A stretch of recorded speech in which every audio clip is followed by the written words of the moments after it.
Olá pessoal, tudo bem? Marco Oliveira, consultor da IEF Brasília. Esse mês de dezembro nós terminamos então nossas atividades e fizemos um estudo solicitado por um condomínio aqui em Brasília.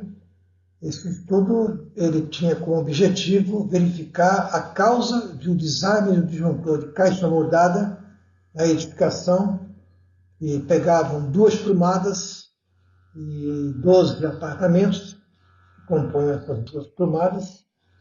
E o pessoal queria saber qual a motivação desse desarme do disjuntor. Para isso, nós utilizamos, então, um analisador de energia. Deixamos esse analisador lá fazendo o monitoramento das grandezas elétricas durante 7 dias, 24 horas, para nós podermos identificar essa motivação. Bom, inicialmente, gostaria de passar para vocês o que vem a ser um disjuntor de caixa moldada, qual é a sua função dentro do sistema elétrico, né? É um dispositivo que tem uma capacidade de interrupção maior do que o disjuntor DIN. No caso aqui nessa imagem vocês podem ver esse disjuntor, então ele é mais robusto em termos de capacidade. E nós, então, vamos analisar essa questão da sobrecarga que estava provocando. Então, o que vem a ser uma sobrecarga? A sobrecarga ela ocorre quando a corrente excede um limite durante um período prolongado. O disjuntor possui um mecanismo térmico e contém um contato bimetálico. Uma tira bimetálica é feita com 2 tipos diferentes de metal, com diferentes taxas de expansão térmica. E após a mudança de temperatura, a tira se dobra ou se contrai. À medida que a corrente aumenta por efeito Joule, nós temos justamente esse aumento, essa expansividade do material que vai causar o desarme do disjuntor. Esses dispositivos elétricos, a corrente pode sobrecarregar em curtos períodos de tempo, ou seja, ele não é um curto-circuito. Então, essa sobrecarga, dependendo da intensidade e também dependendo do tempo, ele vai desarmar dentro desses parâmetros. Nós vamos estar demonstrando para vocês a especificação desse disjuntor aqui que está sendo analisado. Nessa outra imagem aqui, nós podemos verificar a localização dos bimetálicos. Aqui, ó, um na cor verde, outro na cor amarela. Então, eles ficam aqui saindo após o circuito, detetor de curto-circuito, que é essa bobina. Então, ele passa por aqui, passa pelo bimetálico e vai sair aqui do outro lado onde está a carga. E como é que ele funciona basicamente? A gente pode ver aqui em cima, né? Então, ele tem aqui essa parte aqui que é a proteção de sobrecarga e essa parte aqui que é a proteção de curto-circuito. No nosso caso, seria a sobrecarga. Quando o sistema está normal, né, os contatos aqui eles estão fechados, ou seja, o bimetálico está nessa posição.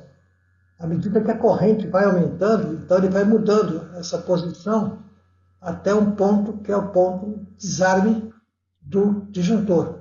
Isso faz com que o contato aqui se abra e essa manopla do disjuntor, que aqui está na posição desligada, ficaria no meio do percurso. Ou seja, aqui nós temos o percurso com o disjuntor ligado, aqui com o disjuntor desligado, e nessa posição aqui com o disjuntor em triplo, que a gente chama, né? Pode ser uma sobrecarga ou um curto-circuito. Então agora nós vamos demonstrar esse case, que nós terminamos essa semana, hoje é dia 26 ou 27, peraí. Hoje é dia 27 de dezembro de 2024. Terminamos há pouco o relatório. Estamos passando essas informações para vocês do nosso canal aqui.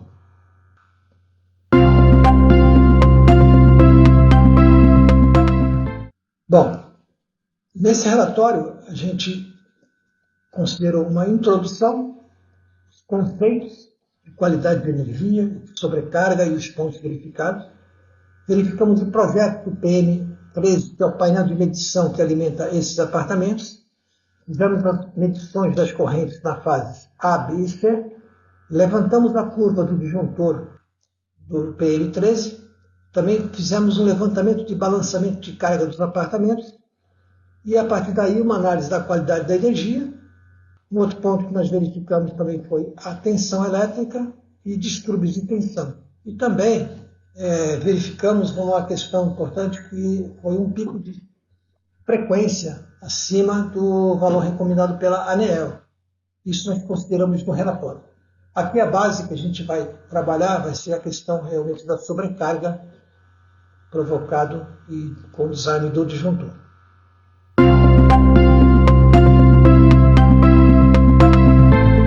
Bom, a parte de introdução, o objetivo desse relatório, então, foi a medição e a análise de energia elétrica que alimenta as unidades aí citadas, através de um disjuntor trifásico de caixa montada de 60 amperes, instalado no QGBT principal da edificação, observando-se as condições de fornecimento de energia nos horários de pico para diagnosticar problemas que possam interferir na proteção do disjuntor. O relatório apresentará os resultados das medições e a análise dos principais fatores da qualidade da energia, recomendados pela ANEEL, módulo 8 do PRODIST, quais sejam subtensões, sobretensões, sobrecorrentes e transientes da rede elétrica. Especificamente, a qualidade da energia elétrica possui características de continuidade de fornecimento e conformidade com determinados parâmetros considerados desejáveis para uma operação segura da instalação elétrica. A seguir, encontram-se alguns parâmetros que podem ser considerados para um relatório de análise da energia e qualidade da energia.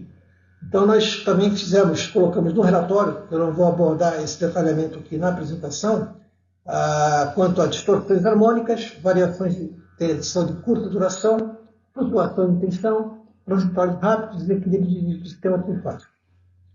O período de medição que nós realizamos foi do dia 16 do 12 ao dia 23 do 12, durante uma semana, como comentado, 24 horas. Utilizamos para essa análise um medidor da IMS, um PQ 600 G4.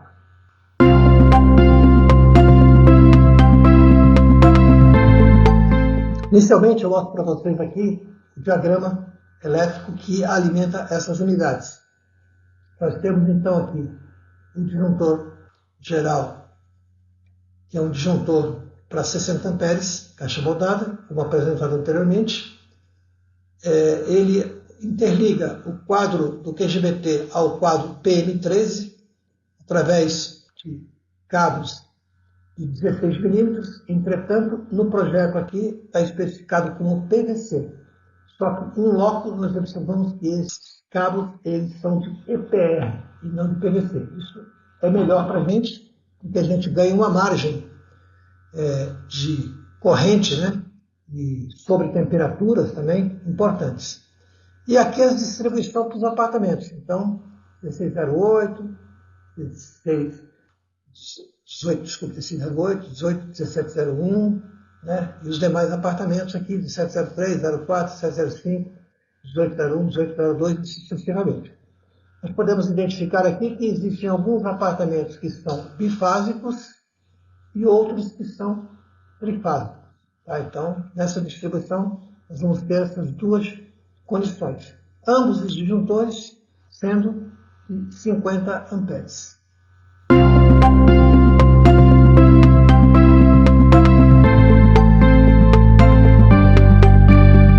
Nessa imagem, eu coloquei dois tipos de apartamentos. Tá? Nós temos, como citado lá, o apartamento 1608, 09, 1610, 1704, 1705, é um apartamento do tipo 1, porque ele tem cargas diferentes dos outros apartamentos. Então, eles consideraram aqui chuveiro, eu destaquei porque são os equipamentos de maior consumo, chuveiro para 7.500 watts e uma churrasqueira na área da sala, a varanda, uma churrasqueira elétrica de 4.000.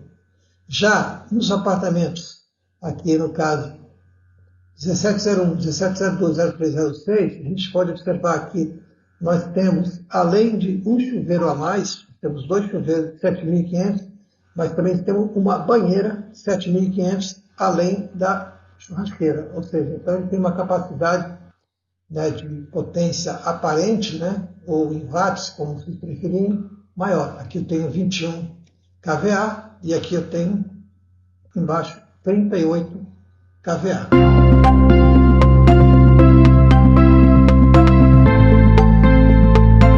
Bom, aqui a gente já começa a fazer então a análise da energia, como eu comentei, no disjuntor principal, 60 amperes. Tá? Eu tracei aqui uma linha limite desse disjuntor e aqui nós estamos fazendo a medição da fase A. Na fase A, o máxima corrente que nós obtivemos de pico, em alguns momentos, foi de 36,29. Então, o que significa? Eu tenho ainda uma folga aqui em relação a essa fase, em relação à corrente do disjuntor principal. E é uma fase que a gente observa só em alguns momentos, alguns picos. Ou seja, então, em horários, geralmente aqui, horários de almoço ou de jantar. Tá? Ou seja, ele tem mais ou menos uma constante, a corrente ela não oscila muito durante os períodos do dia e durante os 7 dias que nós fizemos a medição, ficando na faixa aí de 18, 19 amperes em média. Então isso aqui da fase, primeira análise da fase A. Já na fase B, a gente vê uma instabilidade bastante grande da corrente, né? A gente tem vários picos durante o dia, tá? E durante a noite também, e eles já estão com valores bem próximos aqui do limite do disjuntor. Então, eu, na pior situação, às 5h30 da manhã, provavelmente isso aqui é chuveiro, o pessoal tomando banho para ir sair de casa, para trabalho, escola e tudo mais. Então, nós tivemos 51,3. Então, nós temos uma sobra aqui de em torno de 9 amperes. Tá? Então, ou seja, essa fase aqui, ela oscila muito.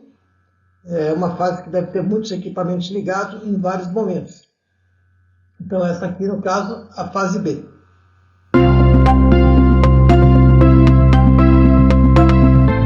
Bom, aqui na fase C, também a gente observa vários momentos com picos, tanto durante o dia, de manhã cedo, como à noite, e principalmente isso aqui. Esse aqui é o nossa busca, nosso diagnóstico. Ou seja, no dia 19 às 23 horas, provavelmente chuveiro ou banheiras ligadas, e óbvio que mais de um apartamento, nós atingimos aqui valores de 74 amperes. Nesse período de medição, nós não tivemos o desarme do disjuntor, porque o tempo não foi suficiente para ter o desarme. Eles já tiveram desarmes em outros momentos. Mas aqui já mostra para a gente que realmente essa fase é uma fase que ela está já bem próximo dos seus pontos de desarme. Aqui, a gente observa aqui, bem próximo dos pontos de desarme. Então é uma fase que a gente tem que tentar aliviar nesses períodos de pico.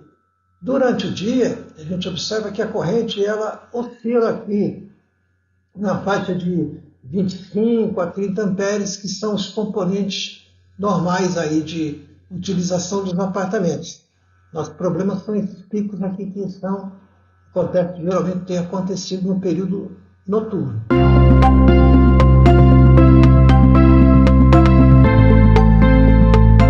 Bom, nós pegando aquele pico que a gente obteve, né? Então o que acontece aqui? Olha só, a gente saiu aqui de uma corrente de 40 amperes que estava nesse momento, nesse intervalo aqui começou a subir a corrente. Então, desse ponto aqui, dessa subida, né? Ou seja, até esse ponto aqui, que é o ponto de descida, né? Ou seja, nesse ponto aqui, ó, nós tivemos uma elevação bastante grande da corrente, inclusive daqui até aqui, passando do limite do disjuntor. O que nós observamos? Que durante um período de aproximadamente 15 minutos, a corrente da fase C ficou acima do valor de proteção, por sobrecarga do disjuntor. Esse aumento teve como provável causa a operação de 2 equipamentos de potência mais elevada, como o chuveiro elétrico. A gente observou que cada chuveiro foi dimensionado no projeto para 7.500 watts, mas isso não garante que eles estejam nesse valor ou valores superiores a isso. Então, na recomendação, depois eu vou comentar com vocês, nós fizemos alguns adendos para tentar verificar isso. Então, a seguir, vamos apresentar a curva de design de sobrecarga do disjuntor, fabricante Schneider, EZ 100N 60 amperes, como indicado aqui em cima.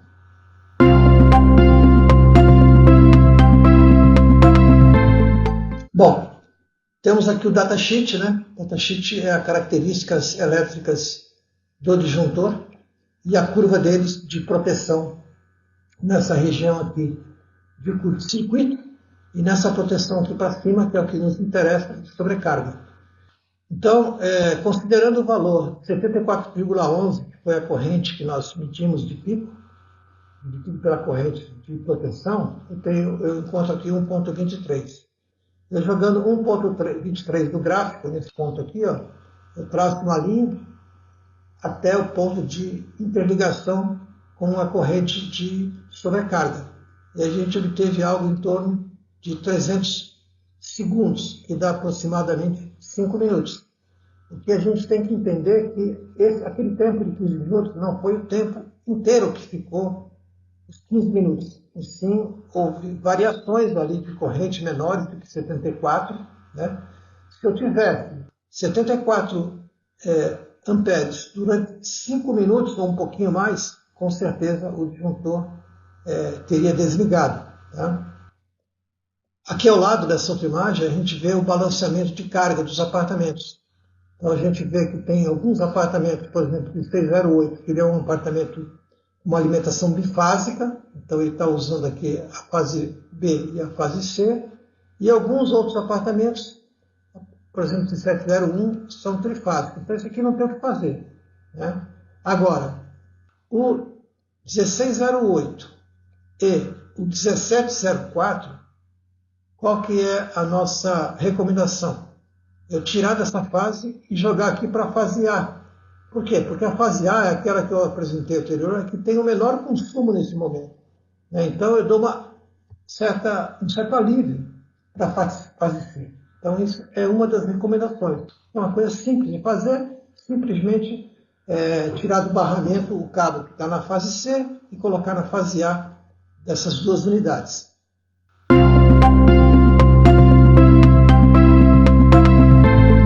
Bom, também com o analisador instalado, a gente teve uma outra observação, que não fazia parte dessa questão de sobrecarga, mas que é um fator bastante importante, é que a tensão que está sendo fornecida pela concessionária apresenta muitos pontos na situação de precário e crítico.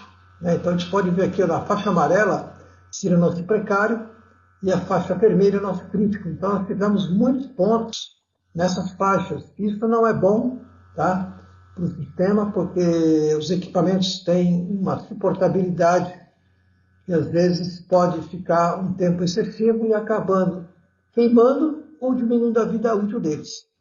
Então isso agora o gestor vai ter que entrar em contrato com a concessionária pedindo para quê? Diminuir o estaqueamento, né, o TAP de transformador para níveis mais baixos. Nós vamos a seguir ver esses valores numa tabela e o analisador ele pega aqui para a gente.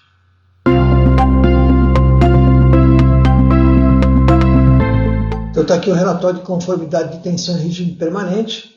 A gente observa os valores mínimos, valores máximos recomendados pela ANEEL, então a 202 a 231. E aqui a gente vê que nós tivemos, durante esse período de medição, nós tivemos muitos valores aqui precários e críticos, bem acima da faixa limite permitida, 15,20, 5,50. Né? Aqui os horários mínimos, né? Os mínimos estão legais, estão até dentro da normalidade, mas a gente pode ver que os máximos aqui, ó, 235, 236, 235, acima dos 231 volts recomendados pela ANEEL. Né? Então aqui a gente observa, né, esses momentos de valores excessivos, né? Aqui nesse caso aqui, o 233 e o 235 e até o 236 volts, né? Teve dois eventos aqui, a fase B, no caso, então ele mostra aqui por fase. Então, muitos eventos tem que ser revisto essa questão do escapeamento do transformador aí para melhorar o nível de tensão máximo permitido para a edificação.